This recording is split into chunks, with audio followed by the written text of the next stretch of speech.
For those who do not know, Jason David Frank was the Green Ranger. He was in the middle of the divorce process with Tammy. Frank ended a 19-year marriage before he self-deleted. I did a video on the divorce details and a video recently on Tammy Frank's statements she made with People magazine the night of his passing. Links to those videos are in the description. If you're new to the channel, make sure you subscribe and hit the bell icon. After all the digging and searching on the internet, I still maintain my stance that the divorce impacted his decision, and I did not find her statement to be credible. I'm going through a divorce myself with a 6-figure settlement going to my soon-to-be ex-wife from assets she contributed $0 to. So I know exactly how JDF felt, and I've been spending copious amounts of time looking up divorce law and, more importantly, looking into his untimely demise. So who gets his money? According to the internet, he was worth $1.2 million, his biggest asset being the house. I know he had a prenup, and so far there's no news of a will or life insurance, but we will cover it all, and the results may shock you like it did me. If it's purchased during the marriage, it's half yours. Don't worry. If it's purchased during the marriage, it's half yours. Don't worry. That's right, everything is community property. So his cars, his house, his vehicles, even if she didn't contribute a penny towards the purchase, she's still entitled to half. So what happens now that he self-deleted? Tips from a divorce attorney. What happens if you or your spouse die before your divorce is finalized? In that situation, the surviving spouse will inherit as if they were still married because they are still married. Good luck. This is a thorny one. Yes, this is tough. The surviving spouse gets everything, but we know he had a prenup. So before we get into it, if you're going to get married, please get a prenup. Please, I pray that everyone who gets married from 22 on get a prenup. It should be mandatory. If you watch this video, you know he had a prenup which stipulated who owned the house, and it was not Tammy. I will let this lawyer explain in a skit what happens. There's always a little bit of truth and humor.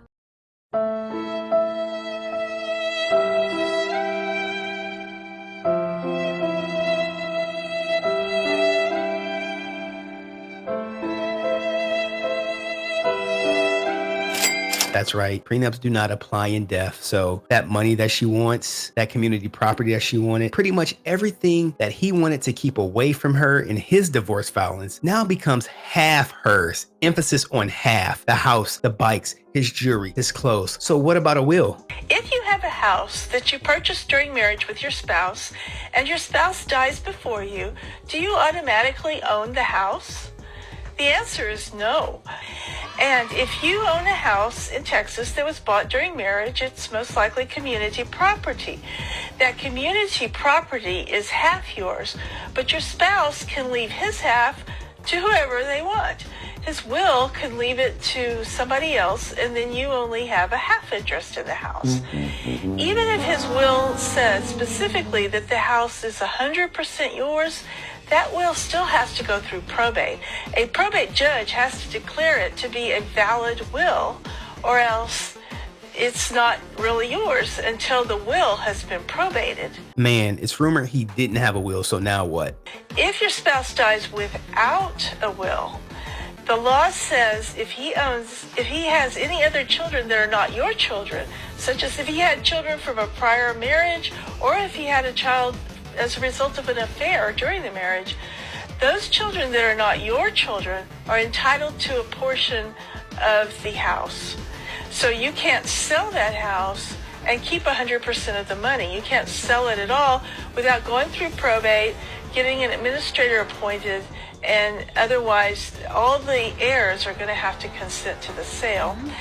And if you are living in the house when your spouse dies, they can't evict you because we have a homestead law. But at some point when you decide to move out, or if you decide to sell the house, that's when you're going to find that you have a problem because you don't own 100% of the house. So it's important to have a will.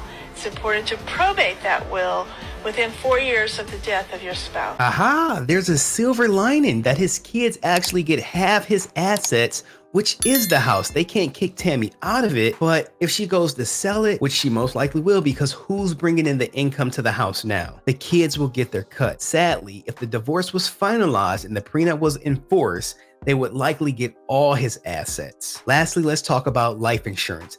Does the life insurance policy pay out for self-deletion? Today's question: does a life insurance policy pay out in the event of suicide?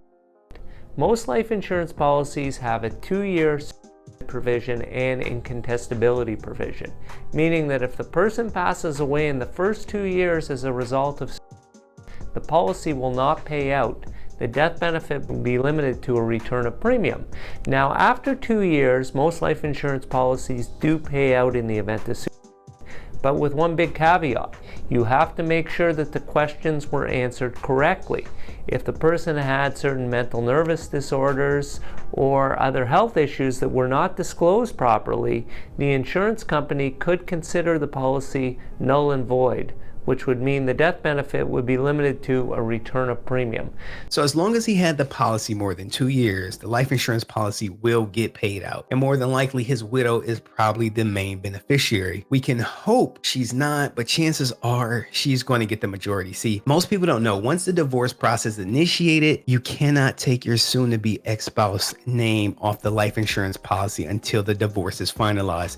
So this is why you have those series like, Wives with Knives, who try to delete their husband because they want to collect on the life insurance.